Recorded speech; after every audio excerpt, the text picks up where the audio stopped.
Hi, everyone.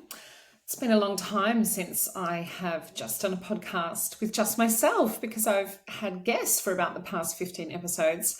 But I thought it was time because my second book, Once Around the Sun, came out last week. And I've been reflecting a lot on what I've done differently this second time around. And I thought it might be helpful to share that with you. But in terms of the writing, is writing your second book easier than your first? I'm sure everyone has different experiences. But for me, yes, it has been much easier because I found my voice. Like when I wrote my first book, there were so many drafts, so many iterations, so much criticism and rejection, both from myself and from traditional publishers and literary agents.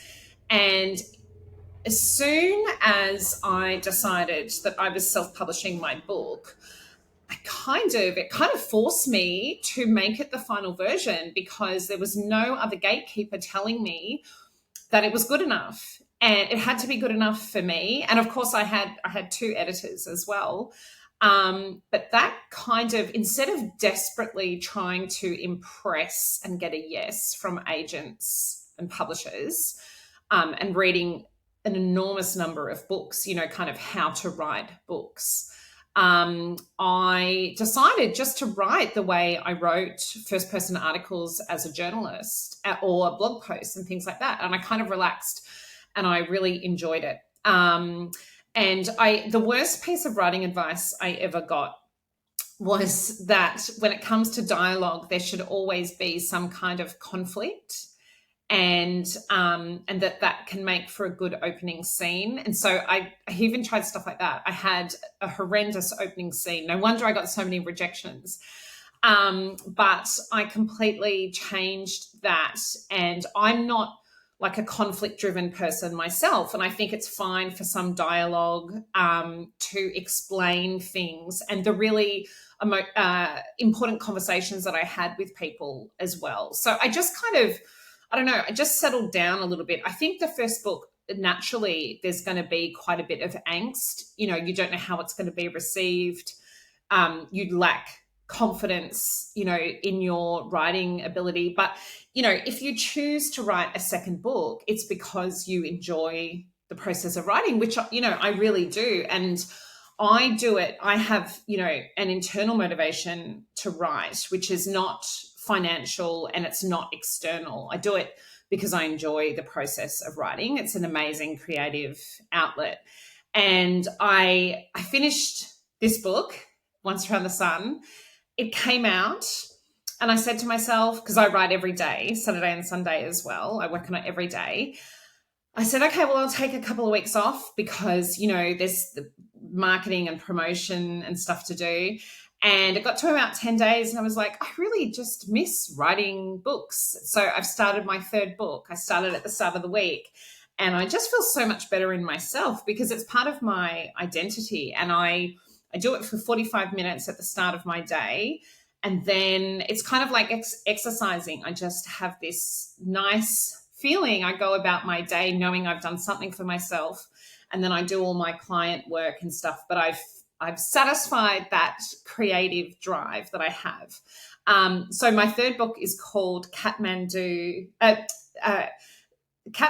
the Khyber Pass. And this is actually, Once Around the Sun is a two-part book, a two-part series. So I must finish the next one by 2025. At the end of this book, it says that it's coming out in 2025. So there's a real imperative to do it. But yeah, I missed having, writing a book as part of my day. So for me, I know that I just enjoy it and it has made me more relaxed. How my second book is received is not a matter of life or death because I'm not seeking the validation. Of course, I write to be read, and of course, I hope that lots of people will read it and will enjoy it. And I'll tell you about the things that I've invested in this second time around. Some of the things are the same and some of the things are different from my first book, Our Home in Myanmar. But I think also when you come to release your second book, that's much easier as well. I remember getting a lot of comments like, oh my God, you wrote a book the first time around. And like, I'm a journalist, so I do write for a living, but I'm sure, if you have a completely different day job, people will be quite shocked when you tell them that you've written a book. And if you've got a little bit of imposter syndrome, you can be like, yeah, I did write a book. I'm not sure if I should have, but I did write a book. So you don't get those kinds of comments. Instead, hopefully you get, oh, that's great. I enjoyed the last one and I'll buy this one. And so in terms of spreading the word and, making those all important sales, you hopefully already have people who sign up to your newsletter. You have people on all your different social media channels who are there because they enjoyed your first book. And so the second one, definitely becomes an easier sell. And, I knew my publishing strategy from the get-go with this second book. So I didn't go through the very painful process of sending it out to agents and publishers, which I actually sent out. I have a fourth book that is still sitting there. It's about Bangladesh. And I thought that was going to be the first book I wrote, and I started to write it. But I got so many rejections that I put it aside and I began writing my book on Myanmar. Then COVID struck and I began writing a very happy, adventurous travel story, which became a 2-part story. So I'll go back to the Bangladesh memoir last. But with this book, I sent it to I had a couple of contacts who read the first book and said, oh, this publisher might be interested. So I did pursue those avenues. But yes, I got rejected again. And I just very happily looked forward to being able to apply all the knowledge that I had from self-publishing Our Home in Myanmar and to publish this book in a way that's smarter, leaner, and more effective. So with Our Home in Myanmar, I sort of chased every opportunity, every shiny toy, and there's a lot of shiny objects. If you're a self-published author, you can spend an awful lot of money seeing if things work. And that's everything from like Publisher Rocket that tells you what genre your book is in on Amazon and helps you come up with keywords and stuff like that to make really good Amazon ads. I even hired someone in the UK to run my Amazon ads because learning that it seemed really technical. Eventually I took it over and I ran ads for maybe 9 months, even maybe beyond a year. But I started running less and less, and then I turned them off completely because I just found that the return on investment I wasn't making a profit. And I think that's because traditional publishers became they were allowed to have a presence on Amazon ads instead of just indies. And so the cost just shot right up and it wasn't worthwhile. But I had a big spend. I translated my book into Burmese, which was quite expensive naturally. I also ordered 500 copies of my book to be printed in Hong Kong. Again, the tools that are available on Amazon have changed. You don't need to do that anymore. I was desperate to have my book in bookstores. So I joined the Australian Society of Authors. I had a distributor, John Reed Books, and I was then very happy that my book could be stocked in bookstores. However, I just found the royalties are so small because, the distributor gets some, the bookstores don't order that much. I mean, I'm not a household name by any stretch. And so per copy, it just wasn't very much. And then I also had to pay the ASA and annual membership fee. And when I looked at it, I was like, this is actually not making me money. So my book can still be ordered by bookstores, but they're unlikely to kind of have it in stock, on their shelves. But if a customer walks in, the bookstore can order it through their iPage Ingram Spark account. And I'm actually very happy with that. because that is all just handled by Ingram Spark. And I know that, then my royalties will kind of trickle in from there. And, Booktopia have my books, Amazon have my books, all the global online retailers have my books. So I'm quite happy with that.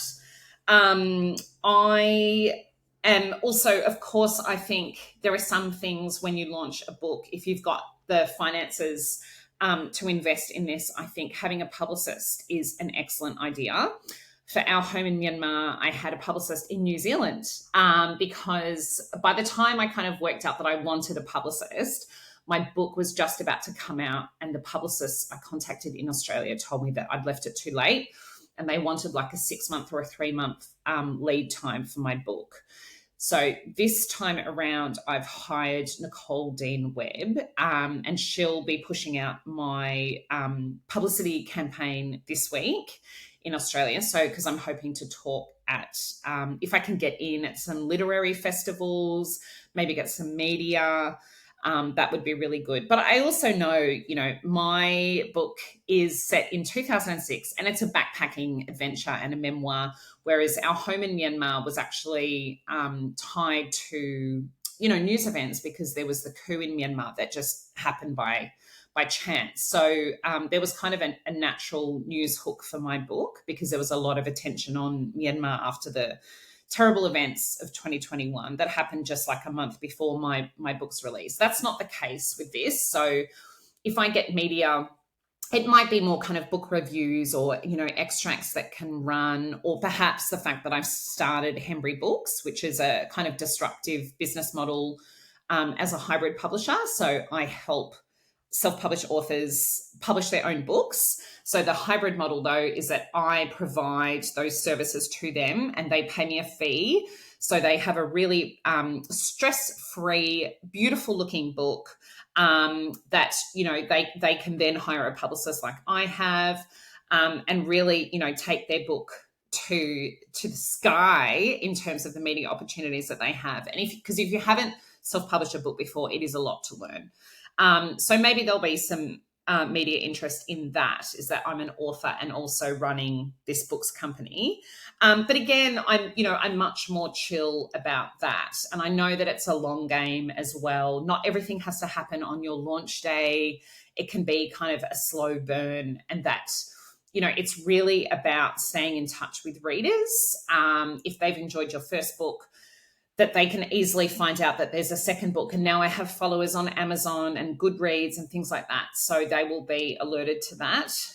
They might watch or listen to this podcast as well. So things that I spent on again was obviously the book cover. My book covers are complimentary. I spent a lot of money. I spent over $1,000 getting this book cover designed by a former Our Home in Myanmar cover designed by a former designer from Penguin. When it came to book number 2, I knew that I wanted them to be complimentary. So I chose a beautiful photo of China, somewhere where I went to Yangshuo in China. I bought that photo from Alamy, it's like a stock photo company. They have editorial photos, and I bought the license for that. And then I hired a book cover designer on Fiverr, who for a few $100s created my book cover.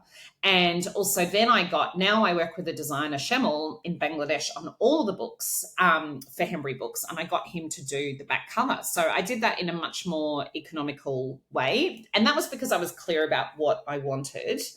And I also am having a launch with Our Home in Myanmar. I had a launch. It was COVID, so everything was tough. I had a launch in Melbourne at the Institute of International Affairs, which I could not attend because of COVID, which was heartbreaking. But I was there by video link, and my family were there, and it was launched by Australia's former ambassador to Myanmar, which was just amazing to have Christopher Lamb do that for me. But this time around, I'm just having a launch at Better Read Than Dead in Sydney. They do not charge authors for room hire, which is great. They charge each person $5 for a ticket, and you can buy a ticket and a book, or you can buy a book on the night. We split the proceeds of any books sold.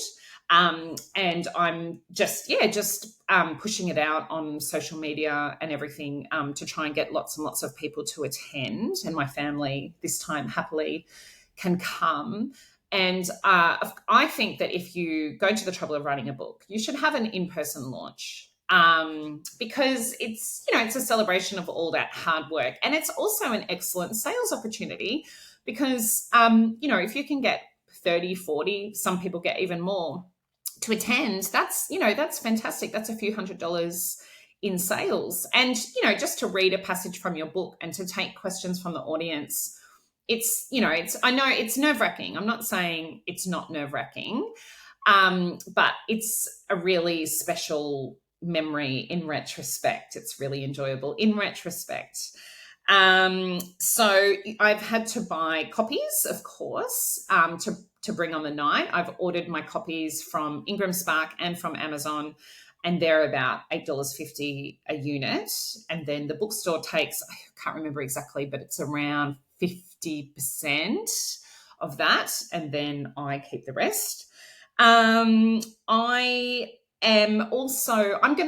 going to try and do some ads on perhaps Facebook ads and Instagram ads. And I'm thinking of setting up a Shopify store, because now that I have more than one book title, it might be worthwhile, because with Shopify, you have to pay a monthly fee. And I thought with one book, it may not be worthwhile, but I'm going to run some ads and try some different social media, because I feel like, with two books, it could be more of a worthwhile investment rather than just one purchase. And I now have an amazing assistant called Christine, who's amazing at making social media designs. So I feel like let's put them to the test and see whether people respond to these beautifully designed ads. So I think I have spent a lot less on this book, and in terms of what will make me feel that the book has been a success, I guess partly it will be an absence of criticism, which is, if people read the book and don't think very much of it, that will be tough. And with this book, it's about a year that I went backpacking when I was 25. It's kind of a coming of age story. I didn't know what I wanted to do with the rest of my life, like I think a lot of young people do. And so I went traveling to try and work that out. And while I was traveling, I worked out that I wanted to be a journalist. But it wasn't until the very end, and I had very low self-awareness throughout the entire year. And I went from Cambodia through Southeast Asia into China, into Tibet. And the second book, Kathmandu to the Khyber Pass, is the months that I spent in Nepal, India, and Pakistan. And, travel stories are more lighthearted, but travel was really special before there was any social media. You were truly on your own. And so the friendships and things that you made were really, I'm sure they're still tight today, but people really banded together. And then when you were somewhere remote, you were like truly somewhere remote. So I hope that, it's an enjoyable read. But I'm not saying this is not sort of groundbreaking literature or anything like that. This was really fun for me to relive. I'm also not, I'm not describing a period of my life that was like immensely challenging or disturbing or anything. There was a lot of self-growth, but there was also a huge amount of fun and discovery and that kind of thing. So I hope I'm, realistic about, the kind of impact that these books could have. I hope that it encourages people, to go traveling. And also, if people are nostalgia for travels past, I hope that, I know I loved getting to relive my trip. Because it was so long ago, I watched a lot of YouTube street walking tours of like this morning I was watching one of Kathmandu, and I've gone back through all my emails. I've contacted the people that I traveled with, gone back through all my photos. I did have diaries, but they were lost. But that process of reconstruction, and of course, a huge amount of desk research, And also the Lonely Planets. Like I bought every Lonely Planet 2006 edition that I carried when I was traveling. So it's the same issue. And it's like, the cafe listings and the hotel listings. And then I put the address into Google Maps and I'm like, I can actually be in the same hostel room that I stayed in. And it just all comes flooding back. So it has just been so fun. And I think no matter where you travel in the world, reading about another person's travel experiences kind of brings back your own memories because it's your own emotions, your own reactions to things, your own illnesses, your own romances, all of that. So my plan is that I'll have 4 memoirs and they will kind of stand together as a series because they all take part within a decade of my life and they're all based in Asia, all the time I had in Asia. My plan for my 5th book is to write a how to write book. Funnily enough, I love how to write books like Bird by Bird, Stephen King's on writing. I can't get enough of this genre, books about books. And it never crossed my mind that I would write one, but I always think if you love something, it's actually a strong indication that you should immerse yourself in it very deeply. So it finally clicked. Well, I've got this new business and I'm a book coach and I'm an editor and a hybrid publisher.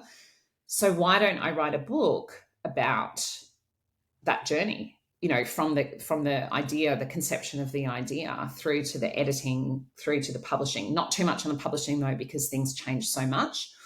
So I'm actually really excited to do that and deliberately planning it as my 5th book because I'm too new right now. I haven't worked with enough authors to be able to stand back and say, this is where people, get into trouble with their writing progress, like the mindset things that hold them back, confidence things, also like sending your book to friends before you publish it. Like I don't do that anymore. And I didn't really do it with Our Home in Myanmar because I think it's a really dangerous thing to do because you've got friendships with people that are deeply personal and your book is deeply personal. And if your friend who's supposed to love you criticizes it, which you're essentially kind of asking for, you're asking them to make it better, you can then start to feel resentful for them. And people don't know how to critique a book. They're not editors. And so they might say something that's like a bit clumsy or it comes across more hurtful than actually it was intended. Like they're trying to help you by pointing stuff out in your book.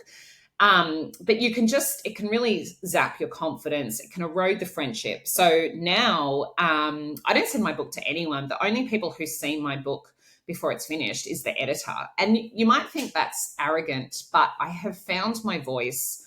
I know what I want to write about and I deeply trust my editor. And I don't write my books quickly, so I've got time to reflect on them. And I just feel like I love to get people's opinion. But what I say now is, I might send it to a friend and ask for a review of the completed book rather than asking for like either validation, like, do you think this book is good enough to be published? Which kind of puts them in a difficult position as well. So I just kind of get on with it. And I just hope I finish the book and then I send it out into the world and I hope that people will enjoy it. I got my first Amazon star rating yesterday, which was 5 stars. And that just meant the world to me. Like that is just the best feeling. If someone out there, maybe who I don't know, gave my book 5 stars on Amazon and I've given them a 5-star experience for a few hours of their life. That's the whole reason why I write books is like seeing like a positive review on Goodreads. Really seeing any review to me is praise because if someone's bothered to take the time, number one, they've finished your book. Number two, it's prompted them to spend time writing something. I get really excited about that. So I will write. I'll be writing books for the rest of my life and I'll be helping other people to publish their books for the rest of my life too. So I do really enjoy writing. But there was a long time where I really enjoyed writing, and I wrote thousands of words every day in my top secret diary that no one ever saw because I loved writing, but I had massive insecurities and did not believe I would ever be a writer. And if you're in that boat, but you really enjoy writing, it's not like pulling teeth. Writing is hard. It's creative, you're sweating creatively, but it's satisfying and enjoyable. And it's something that once it's done, you still think about it throughout the day and you look forward to writing again the next day. You should write, and you should write and publish your books. And I, also because I love books, I always encourage clients to write a second book and a third book and a fourth book, because I think books are so important and there's such a positive contribution to society, especially nonfiction, because you're teaching the world about something that you know really well, or revealing your unique perspective, your experiences, and that can be really reassuring and comforting and inspiring to other people.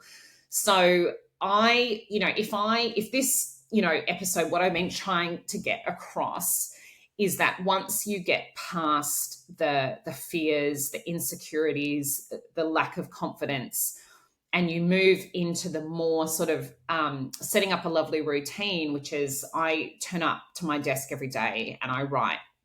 And I do that every day. I write a few hundred words every day. Sometimes those words aren't good.